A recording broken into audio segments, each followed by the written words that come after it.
namin, kahit inunit namin, as in, hindi kain lamok. May sharon pa yan. May Kompleto. Oo, lahat may dala kang Plastic. yung Labo. sabi nila kasi sili. Silipin. Ano ba yung tawag nila doon? Ano ba yun? Labo. Yung gano'n. Pero sa amin, sa akin, ang ano sa akin, mami, dala kang extension. Sabi ko, gano'n. Extension ng bituka. Hindi kasi po, pagka nagbabanding kami, di may kumakain ka na, pero naka-ready na sa bag mo yung lagayan mo, yung pang-sharon mo. Balutin mo Pero ako. hindi plastic lang, kailangan meron ka talaga yung Ziploc. container, gano'n. Nung that time, one time na sabi ko, kasi ano ba yung sabi, meron gano'n, yung samgyup sa bahay lang. So, walang extension. Ako laging, ang bag ko, laging may dalang extension. Extension talaga na ganito. Ay, Bakit mo tinaka po extension? yung saksakan talaga. Bakit mo lagi ko binalaw? Kasi po, pagka sa school, kung papasok ako, ayaw ko kasi yung, meron ba saksakan dito?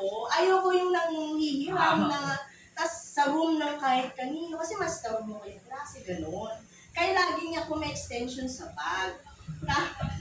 Sabi ko, ma'am, asan ba yung lagayan? Ay, yung extension mo. Sabi niya, kunin mo dun sa bag ko na pink. Sabi ko gano'n. Nakalkal nila yung extension, pero nandun yung Container. yung alam niyo po sa Kenny Rogers na may divider talaga. Oo. Empty siya. Oo, dito ko ate yung spaghetti dito. May divider na. Kaya sabi nila, ma'am, may dala ka bang extension? Kaya yun yung namin na sa akin, alam nila, magsha-sharon talaga ako na meron akong extension, pero lagayan ang ibig sabihin. Kasi dadalhin ko sa asawa. Kumain na kami, dadalhin ko sa asawa ko, tapos kakain. Tapos ang aming Kumain na. dinner Tapos time na. is 10:30 or 10 talaga.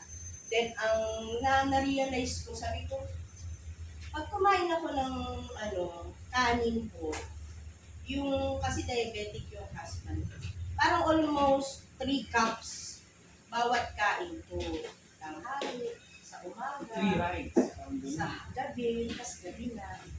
Parang talagang hirap ako na mag-lose weight. Pero, ang naano kasi sa Herbalife, hindi kasi siya for losing weight. Yung,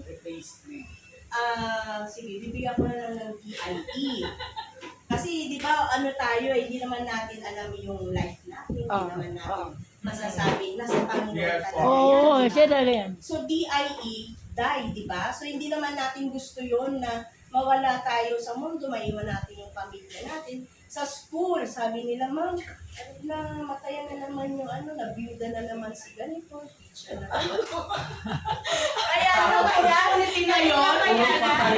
Oo, kasi ma'am, ilan lang ganyan, kaya mag-Herbalife ka na, sabi ko sa teacher. Kaya kukuha na nga siya sa akin, kaya di na siya mag-orient. So, D is for discipline.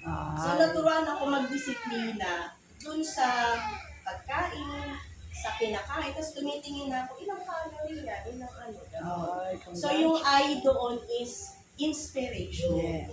So, na-inspire ako, hindi para maging sexy ako or gusto kong ma-inspire kasi may mga damit akong luma, gusto kong masuot. Hindi na kaya. Pero nasuot ko na siya. Oh, nagbibelt na siya. Nag-change sa'yo? Kasi sabi ko hindi na, parang sabi ko may mga skirt ako na as in talagang pag sinuot ko ganyan kalaki, dito pa lang hindi na kasha. Yung mga health mo, ma'am, na... Health concerns, sa ngayon, wala pa ako kasi hika lang naman talaga ang health concerns ko. Pero, napansin ko kasi before, may pumipitik-pitik sa pag naglalakad. Hard. Pag umaakyat ako ng hanggang kasi ang namin sport floor pa. So, hirap akong umakyat, nahihingal ako. Tapos, nung first time ko umakyat doon kay Coach Tess, Papatimbang pa si Initial. Unang yung first talaga, instant magpatimbang. Saan ba yung Sen? Sabi ko, third floor pa. Sabi ko, ito talagang yan. Pero nung after 10 days lang eh. Kita ganun na yung Kaya yung letter E, it's an experience for me na sabi ko siguro na mali lang talaga before yung pag-take ko ng Herbalife. Kasi pag very busy ka po talaga, ang tendency kapag kami, Additional na ginawa nila dati. gusto ko full na ako, kaya ang dami kong kain. Kasi kung iniisip ko agad, mindset ko, ang dami kong kain sa hapon. Yes. Pero ngayon, sabi ko, nadidisiplin ka na sa pagkain, yung pag-exercise mo kasi it's for the health concerns mo. Ma-cure siya at hindi tayo mabyudohan na ng pamilya. Yun parang sabi ko, and then inspired tayo kasi may mga coaches po tayo na everyday nagre-remind sila ng mga dapat natin gagawin. Kasi kung sa atin lang, parang sa akin kasi dati pagka yung, di ba sabi nila, huwag ka kayo ng breakfast, kunti lang ang kainin mo. The more na sinasabi yung gano'n, the more nakakain ka ng kakain. Uy, bawal yan, bawal.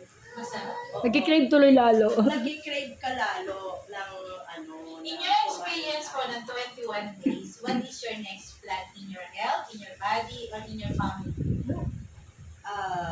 Magpapa-absent si ma'am. Yes. Gusto ko sanang tumigil. Sabi ko, ano ko na muna ang 21 days. Pero yung sabi ko sa 21 days, nakaya naman. Yes, Sabi ko po. kasi, and then, eto, yung experience ko na, kasi nag-invite sila lunch, ganyan. Yes. Kasi talagang may banding pa rin. Okay, po po. na Pwede naman. pag Hindi po bawal na o kaya nagkaroon ako ng chance, parang ginawa akong shake party kasi kaya Yes. attend ako ha, pero hindi ako kakain. Dinala ko yung yung shake ko, yung sa shake ko, doon ako nag-shake.